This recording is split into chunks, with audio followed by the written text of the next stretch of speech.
Hello viewers, সবাইকে take পরে স্বাগতম। আজকে আমরা দেখব যে কিভাবে আমরা একটি স্ট্রাকচারের মেম্বার এবং স্ট্রাকচারের ভেরিয়েবলকে আমরা একটি ফাংশনে এজ এ আর্গুমেন্ট হিসেবে পাস করতে পারি। আমরা অলরেডি জানি যে কিভাবে ফাংশনে ভেরিয়েবলকে এজ এ আর্গুমেন্ট হিসেবে পাস করতে হয়। সাপোজ আমরা যদি এই এক্সাম্পলটা দেখি যে অ্যাড নামে আমরা একটা ফাংশন লিখেছি যেখানে আমরা দুটি ইন্টিজারের যোগফল বের করছি এবং সেটাকে প্রিন্ট করছি। এখন যদি আমরা এই অ্যাড ফাংশনের মাধ্যমে এই এ এবং বি এই দুটি ভেরিয়েবলের ভ্যালুকে আমরা যোগ করতে চাই, তাহলে আমরা কি করব? জাস্ট আমরা এই অ্যাড ফাংশনকে কল করব এবং পাস করে দেব এজ আর্গুমেন্ট হিসেবে এ এবং বি এই দুটি ভেরিয়েবলকে। তাহলে এই অ্যাড ফাংশন কল হলে কি হবে? এক্স এ ভেরিয়েবলের একটি কপি স্টোর হবে এবং ওয়াই ভেরিয়েবলে বি ভেরিয়েবলের একটি কপি স্টোর হবে। তার মানে এক্স এ চলে আসবে 10 এবং বি তে চলে আসবে 20 এবং এই দুটি যোগফল সাম এই ভেরিয়েবলে স্টোর হবে এবং সেটি প্রিন্টএফ ফাংশনের মাধ্যমে আমাদের প্রিন্ট করে দেখাবে। ঠিক একইভাবে আমরা একটি স্ট্রাকচারের মেম্বারগুলোকে এজ আর্গুমেন্ট হিসেবে একটি ফাংশনে আমরা পাস করতে পারি। যেমন আমরা এই এক্সাম্পলটি যদি খেয়াল করি, তাহলে আমরা এখানে কি করেছি, একটি পয়েন্ট নামে স্ট্রাকচার আমরা ডিক্লেয়ার করেছি যার দুটি মেম্বার রয়েছে, একটি হচ্ছে ইন্টিজার টাইপের এক্স এবং আরেকটি হচ্ছে ইন্টিজার টাইপের ওয়াই। এখন আমরা এই মেইন ফাংশনে এই স্ট্রাকচারের একটি ভেরিয়েবল আমরা ডিক্লেয়ার করেছি এবং যাকে আমরা ইনিশিয়ালাইজ করেছি 10 এবং 20 দিয়ে। তাহলে আমরা যদি এই ডিসপ্লে পয়েন্ট এই ফাংশনটিকে কল করি এবং তার মধ্যে আমরা পয়েন্ট ডট এক্স এবং পয়েন্ট ডট ওয়াই পাস করে দেই, তার মানে আমাদের পয়েন্ট ডট এক্স এর ভ্যালুটা কপি হয়ে যাবে এক্সে এবং পয়েন্ট ডট ওয়াই এর ভ্যালুটা কপি হয়ে যাবে ওয়াই এবং সিম্পলি আমাদের এই প্রিন্টের ফাংশনে এই দুটির ভ্যালু আমাদের প্রিন্ট করে দেখাবে। তাহলে আশা করি আমরা বুঝতে পারলাম যে কিভাবে আমরা একটি স্ট্রাকচারের মেম্বারগুলোকে এজ আর্গুমেন্ট হিসেবে একটি ফাংশনে আমরা পাস করতে পারি। ঠিক একইভাবে যদি আমরা একটি স্ট্রাকচার ভেরিয়েবলকে একটি ফাংশনে যে আর্গুমেন্ট হিসেবে পাস করতে চাই, তাহলে আমরা এইভাবে করতে পারি। তাহলে এই ক্ষেত্রে আমরা ডিসপ্লে পয়েন্ট এই ফাংশনের ভিতরে আমরা এই স্ট্রাক্ট পয়েন্টের যে ভেরিয়েবলটা আমরা ডিক্লেয়ার করেছি সেটাকে আমরা পাস করব এবং আমাদের ডিসপ্লে পয়েন্ট ফাংশনে তাহলে এখানে ডেটা টাইপ কি হবে? Struct point. যেহেতু আমরা স্ট্রাক্ট পয়েন্ট টাইপের একটি ভেরিয়েবলকে আমরা পাস করছি, সো আমাদের এখানে লিখতে হবে স্ট্রাক্ট পয়েন্ট এবং আমরা প্যারামিটারটির নাম দিয়েছি পি। তাহলে এই পি ভেরিয়েবলে এই পয়েন্ট ভেরিয়েবলের একটি কপি স্টোর হবে। তাহলে আমরা পি দিয়ে আমরা এই এক্স এবং ওয়াইকে আমরা অ্যাক্সেস করতে পারবো।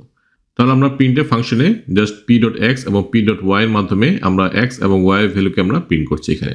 তাহলে আশা করি আমাদের ক্লিয়ার হয়েছে যে কিভাবে আমরা স্ট্রাকচার মেম্বারগুলোকে আমরা এজ এ আর্গুমেন্ট হিসেবে একটি ফাংশনে পাস করতে পারি এবং একটি স্ট্রাকচার ভেরিয়েবলকে কিভাবে আমরা একটি ফাংশনে আর্গুমেন্ট হিসেবে পাস করতে পারি। এখন আমরা কোড বক্সে এই কোডগুলোকে দেখব এবং আরও ডিপলি বোঝার চেষ্টা করব।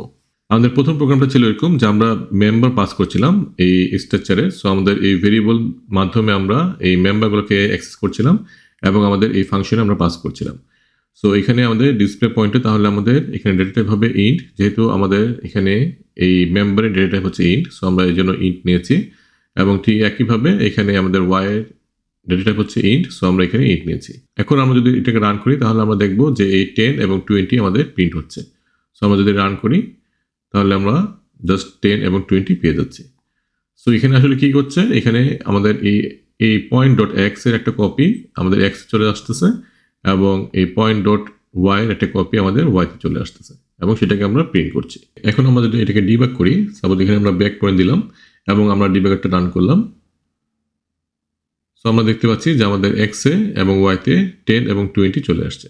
সো এখন যদি আমরা স্টেপ ইনটু দিই তাহলে আমাদের এই ফাংশনে ঢুকে যাবে এবং আমাদের এক্সে পয়েন্ট ডট এক্স এর যে ভ্যালুটা ছিল সেটা কপি হবে এবং ওয়াইতে পয়েন্ট ডট ওয়াই এর যে ভ্যালুটা ছিল সেটা কপি হবে।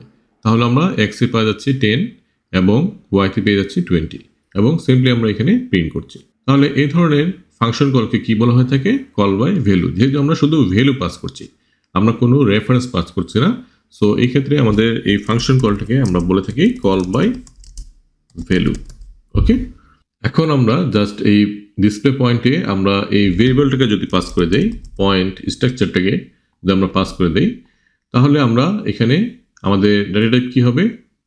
সো আমাদের ডেটা টাইপ হবে স্ট্রাক্ট পয়েন্ট এবং আমরা যদি এটার প্যারামিটারটার নাম দিই পি, তাহলে আমরা পি দিয়ে এখন আমরা এই এক্স এবং ওয়াইকে আমরা অ্যাক্সেস করতে পারবো, যেহেতু এটি একটি স্ট্রাকচার এবং এটা হচ্ছে এই পয়েন্ট ভেরিয়েবল একটা কপি। ওকে, সো আমরা পি ডট ওয়াই এবং পি ডট এক্স দিয়ে আমরা এই এক্স এবং ওয়াইকে আমরা এই ভ্যালু দুটাকে আমরা অ্যাক্সেস করতে পারবো। এটাও কিন্তু একটি কল বাই ভ্যালু টাইপের আমাদের ফাংশন কল হয়েছে। সো আমরা যদি এটাকে রান করি তাহলে আমরা পেয়ে যাব 10 এবং 20। ওকে, তাহলে আশা করি আমরা বুঝতে পারলাম কিভাবে আমরা একটি ফাংশনে আমরা অ্যাজ এ আর্গুমেন্ট হিসেবে আমরা একটি স্ট্রাকচার ভেরিয়েবল এবং স্ট্রাকচার মেম্বারগুলোকে আমরা পাস করতে পারি এবং সেগুলোকে আমরা প্রিন্ট করতে পারি। সো আজকে যদি এই কনসেপ্টগুলো ক্লিয়ার হয়ে থাকে তাহলে আপনাদের জন্য অ্যাসাইনমেন্ট থাকলো যে আমরা একটি প্রোডাক্ট টাইপের স্ট্রাকচার আমরা ডিক্লেয়ার করেছিলাম আগের ভিডিওগুলোতে, এবং সেখানে আমরা বিভিন্ন ইনপুট নিয়েছিলাম। আমরা ইউজার ইনপুটের মাধ্যমে নিয়েছিলাম, আমরা ইনিশিয়ালাইজ করার মাধ্যমে নিয়েছিলাম, আমরা অ্যারের মাধ্যমে নিয়েছিলাম। সো আজকে আপনাদের অ্যাসাইনমেন্ট থাকবে এরকম যে আপনারা একটি ফাংশন ডিক্লেয়ার করবেন এবং সেই ফাংশনের মাধ্যমে আপনারা যে ডাটাগুলো নেবেন সেগুলোকে প্রিন্ট করবেন। ওকে, এবং কারো কোনো হেল্প লাগলে অথবা কোনো কোশ্চেন থাকলে আপনারা ফেসবুক গ্রুপে জয়েন করতে পারেন এবং সেখানে আপনারা কোশ্চেন করতে পারেন। আমি চেষ্টা করবো আনসার দেওয়ার, এবং গ্রুপে যারা মেম্বার আছে তারাও আপনাদের হেল্প করতে পারবে। সো দেখা হবে নেক্সট ভিডিওতে। আজকের জন্য আল্লাহ হাফেজ।